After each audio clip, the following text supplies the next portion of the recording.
Hello, my name's Siobhan Maclean. I'm proud to say that I've been a social worker for 30 years this year. But that's not as long a history as World Social Work Day has, which is 37 years old this year. This year's theme is promoting the importance of human relationships. That's something that we know a lot about as social workers. We know how important relationships are to our practice. For the 30 years that I've been a social worker, I've used the same basic framework of what, why, how. So when I'm going out to see somebody, I'm thinking about what's happening for this person, why has this situation come about, how can I work with them to bring about improved outcomes. What's happening though, I think at the moment is our world is so busy. We've got high workloads, there's tight timescales. In that situation, sometimes the why question falls off our agenda. And it becomes more like, what's happening? How do I deal with it? What's going on? How am I going to respond? When we do that, it's really dangerous. We lose the why of our practice. Perhaps one of the most dangerous things is it becomes a medical model of social work practice, because the medical model has always been, what's the diagnosis? How do we treat it? Or what's the prescription? How do we dispense it? There's never been the why in the medical model. Social work has always had why at its very heart. So I've used that framework for 30 years, and it's only recently that I've discovered Simon Sinek's work in leadership. The first book of Simon Sinek's that I read was Start with Why, and then I went on to Find Your Why.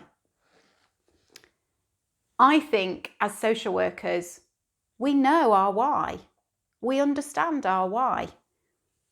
We don't need to find it, but we do sometimes need to reconnect with it. And World Social Work Day gives us that opportunity to reconnect with the very why of our practice.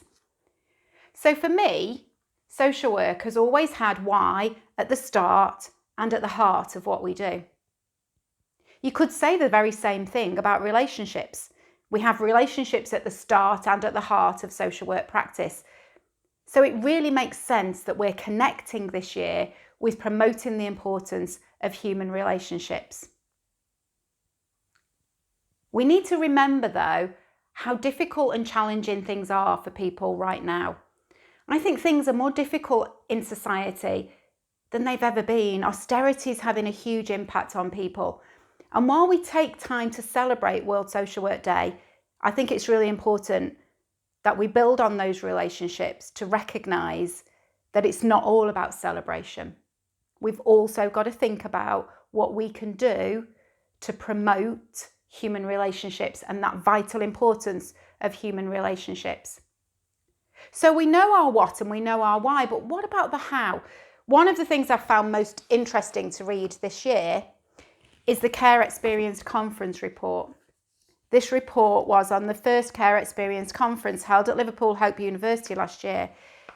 It was a conference that brought together people with experience of growing up in care, living in care.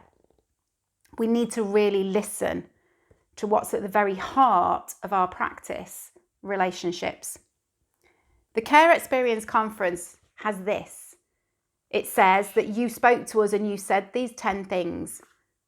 Each of these 10 things is about relationships.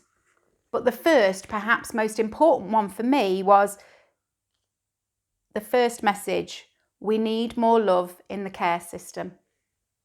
And I think it's time that we had a revolution of love in social work. I love social work. I love working with people. We need to think about our love, reconnect with that. We need to promote love in social work. So one of the things that's really important as we celebrate World Social Work Day this year is to think about, this isn't just about our work in terms of relationships. This is about us telling other people about our work. Let's celebrate social work together. Let's bring people together. Let's make sure that people know how important human relationships are and how social workers can really work to promote those human relationships. Happy World Social Work Day, everyone.